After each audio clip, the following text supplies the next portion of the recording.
दोस्तों आज हम लोग इस वीडियो में बात करने वाले हैं चैट जीपीटी क्या होता है। तो अभी आप यूट्यूब में देखिए तो हर आदमी चैट जीपीटी के बारे में बात कर रहा है। तो चैट जीपीटी एक्चुअल में है क्या? ओपन एआई नाम की एक कंपनी है जो कि यूएस बेस्ड कंपनी है। एलॉन मस्क इस कंपनी का हिस्सा रह चुका है। एलॉन मस्क ने इस कंपनी को फाउंड किया था, समझ लीजिए ये को फाउंडर था।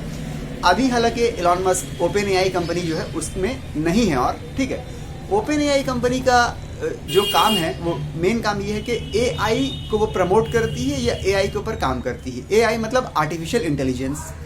ओपन एआई का ही ये प्रोडक्ट है चैट जीपीटी।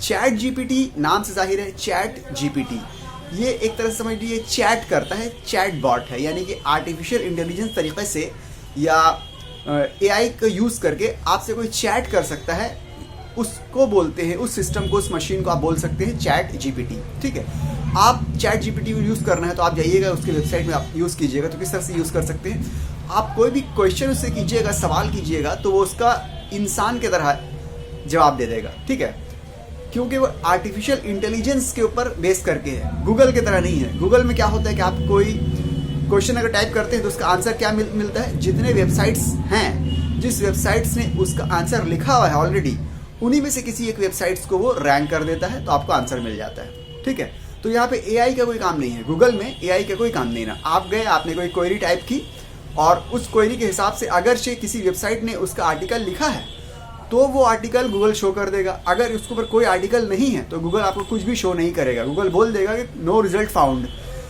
मगर उसका उल्टा चैट जीपीटी में क्या होता है, आप कुछ भी क्वेश्चन कीजिए वो आपको इंस्टेंट रिप्लाई दे देगा, इंसान की तरह जवाब देगा। और वो जो रिप्लाई करता है वो गूगल के जो कंटेंट्स हैं उसको कॉपी पेस्ट नहीं करता है। चैट जीपीटी के अंदर खुद के अंदर कंटेंट रखा गया है, ऑलरेडी बैकएंड में उसके कंटेंट बहुत सारा दिया गया है।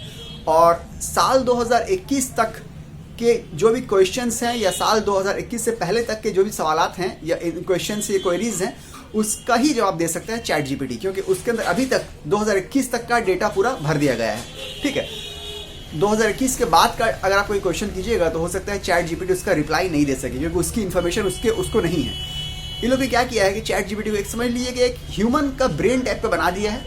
ठीक है, जिसने पूरे क्वेश्चंस, आंसर्स, जितना बहुत कुछ सब फीड करवा दिया है। ठीक है, आप जब भी कोई सवाल करते हैं तो वो पूरा सर्च करता है अपने डेटा को और सर्च करने के बाद बेस्ट आंसर निकाल के आपको दे देता है। गूगल से कोई यहाँ लेना देना नहीं ना। वो जो आंसर दे रहा है वो गूगल से कॉपी करके पेस्ट करके नहीं दे रहा है, वो अपने अंदर जो डेटा फीड किया गया है, जो चैट जीपीटी के अंदर डेटा बहुत सारा फीड किया गया उसके अंदर से ही जवाब दे रहा है। और आप इससे कुछ भी पूछ सकते हैं। ठीक है, आप मान लीजिए टाइप कर रहे हैं कि how to write an email. ठीक है, वो एक ईमेल लिखने का प्रोसेस बता सकता है। ठीक है, आप उससे कोई भी लिटरली आप कोई भी क्वेश्चन से आप इंसान से सवाल करते हैं ना, उसी तरह से आप चैट जीपीटी से आप बिल्कुल आराम से क्वेश्चन कर सकते हैं और उसका वो आंसर भी दे सकते हैं। ठीक है, तो ये एक बहुत अच्छी समझ लीजिए जो सिस्टम बनाया गया है, इसमें बहुत ही यूज़फुल है।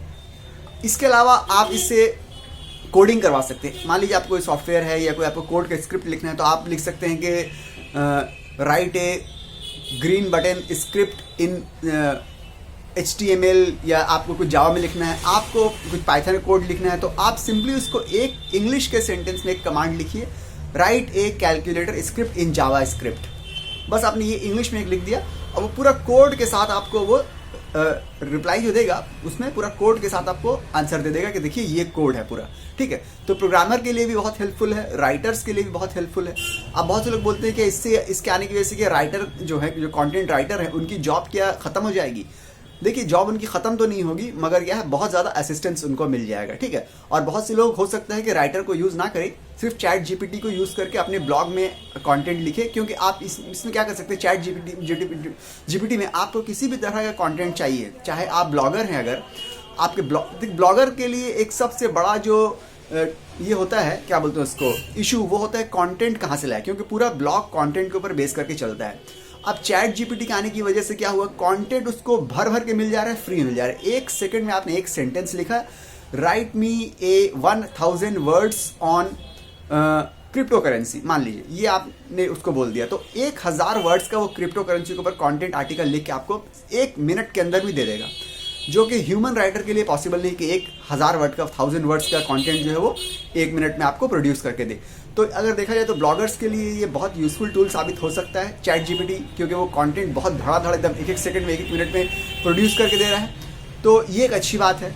अब राइटर्स का अगर देखा जाए कि राइटर्स का क्या होगा, तो देखिए जब नई टेक्नोलॉजी आती है तो ओल्ड टेक्नोलॉजी जो है या जो हाथ के जो स्किल्ड लेबरर्स जो है उनको कुछ ना कुछ कहीं ना कहीं कॉम्प्रोमाइज़ करना पड़ता है। एक टाइम में लोग ठेला गाड़ी टानते थे, ठीक है, बाद में मोटर गाड़ी आई तो बहुत प्रोटेस्ट हुआ कि हम लोग क्या करेंगे, हम लोग ठेला टानते हैं, ठीक है, हम लोग की रोजी रोटी मार गई है, मगर अब पूरी दुनिया जो है मोटर गाड़ी इस्तेमाल करती है। तो जब टेक्नोलॉजी एडवांसमेंट होता है ना, तो ऐसा होता है जो राइटर है, हो सकता है कि बहुत से राइटर्स की जॉब चली जाए, ऐसा हो भी सकता है, ठीक है, क्योंकि चैट जीपीटी आ गई है, आर्टिफिशियल इंटेलिजेंस सब कंटेंट लिख रहे हैं, तो ये पॉसिबल है कि बहुत से राइटर्स की जो है जॉब चली जाए, ठीक है। और क्योंकि अगर आप देखिएगा कि जो क्वालिटी ऑफ राइटिंग जो है, ये जो चैट जीपीटी जो लिख के दे रहा है आपको, स्क्रिप्ट जो लिख के दे रहा है, उसकी इंग्लिश इतनी स्टैंडर्ड होती है ना कि कोई राइटर उससे मतलब राइटर को भी कम्पीट कर सकता है, इतनी ज़बरदस्त इंग्लिश उसकी होती है, ठीक है। तो अगर देखा जाए बहुत ज़बरदस्त चीज़ें निकाली गई है, ठीक है। अब सवाल ही पैदा होता है कि जो ये स्क्रिप्ट दे रहा है, क्या आप इसको अपने ब्लॉग में यूज़ कर सकते हैं? आप इसको एक बार चेक कर लीजिएगा कि प्लेजरिज्म फ्री है कि नहीं, क्योंकि गूगल का क्या है कि प्लेजराइज्ड कंटेंट को वो रैंक नहीं करवाता है, उसके खिलाफ है। तो आप दूसरे सॉफ्टवेयर से, दूसरे टूल्स से जहाँ पे चेक किया जाता है, उसमें आप चेक कर लीजिएगा कि ये कंटेंट, ये आर्टिकल जो दिया है चैट जीपीटी ने, वो प्लेजरिज्म फ्री है। अगर प्लेजरिज्म फ्री है तो आप उसको अपने ब्लॉग में आराम से यूज़ कर सकते हैं और ब्लॉग को रैंक करवा सकते हैं और अपने ब्लॉग को आप इस तरह से कंटिन्यू कर सकते हैं, ठीक है, बिना किसी राइटर को पैसे दिए हुए या सारा दिन बैठ के आप जो कंटेंट लिखते हैं इसमें टाइम वेस्ट किए हुए। 1-1 सेकंड में 1-1 मिनट में आप कंटेंट प्रोड्यूस कीजिए और डालिए। ये बहुत अच्छी चीज़ होगी ब्लॉगर के लिए। अगर ब्लॉगर के पॉइंट ऑफ व्यू से देखा जाए तो उनके लिए बहुत ज़बरदस्त चीज़ आ गई चैट जीपीटी। इसमें क्या है कि आप आराम से बिल्कुल चैट जीपीटी का, अब मेन बात करते हैं चैट जीपीटी के ऊपर कि और क्या क्या आप कर सकते हैं, कोड कर सकते हैं, ठीक है, और इससे आप सवाल जवाब भी कर सकते हैं। किसी भी तरह का आपको कोई भी क्वेश्चन करना है आप उससे पूछिए, वो इंसान की तरह आपको जवाब देगा। फिर कंटिन्यूटी अगर ब्रेक हो जाए, फिर आप उससे अगर पूछिए आपके उसके बारे में जो हमने कहा था तो उसका तुमने क्या कहा, तो फिर वहीं से शुरू करेगा। जैसे इंसान बात करते करते एक रिदम में बात करते हैं ना, तो वो भी एक रिदम या फ्लो में बात करता है, ठीक है। तो ये बहुत अच्छी टेक्नोलॉजी है जो कि समझ लीजिए बहुत बढ़िया हो सकता है। आपको कुछ बहुत से लोग ये बोल रहे हैं कि गूगल को रिप्लेस कर देगा। ये गूगल को रिप्लेस करेगा कि नहीं करेगा ये तो बताना मुश्किल है कि गूगल को रिप्लेस कर देगा, क्योंकि गूगल अभी भी बिगेस्ट सर्च इंजन है और गूगल एक सर्च इंजन है, और ये चैट जीपीटी जो है ये सर्च इंजन नहीं है। यहाँ पे आप चैट कर सकते हैं, कोई सवाल है आपने उससे पूछा, कोई क्वेरी आपने उससे पूछा, वो आपको आंसर दे देगा, ठीक है। पूरा ढूंढ के अपने डेटाबेस के अंदर जो भी है उसको बेस्ट आंसर लगेगा, आर्टिफिशियल इंटेलिजेंस के बेस पे वो आपको बिल्कुल एक्यूरेट आंसर दे देगा। गूगल आपको एक्यूरेट आंसर नहीं देगा, वो आपको जितने भी रिजल्ट, जितने ब्लॉग्स हैं उनको शो कर देगा। अगर उनके अंदर कंटेंट है तो आपको मिलेगा, अगर कंटेंट नहीं तो डायरेक्ट बोल देगा कोई डेटा अवेलेबल नहीं। तो वो सर्च इंजन है जहाँ आप सर्च करते हैं, और ये चैट बॉट है जहाँ पे सवाल कर सकते हैं, आप जवाब कर सकते हैं, सवाल कर सकते हैं वो जवाब देगा, क्वेश्चन कर सकते हैं वो आंसर देगा। तो ये बेसिकली 2 डिफरेंस है। अब ये कि गूगल को ये रिप्लेस कर देगा या नहीं कर देगा, ये अभी बहुत दूर की बात है, इसका कहना भी मुश्किल है, ठीक है। आगे हम लोग बताएंगे किस तरह से। चलिए साइन अप करते हैं और साइन अप करके हम लोग एक्चुअल में देखते हैं किस तरह से हम लोग चैट जीपीटी को यूज़ करते हैं। चलिए आगे बढ़ते हैं।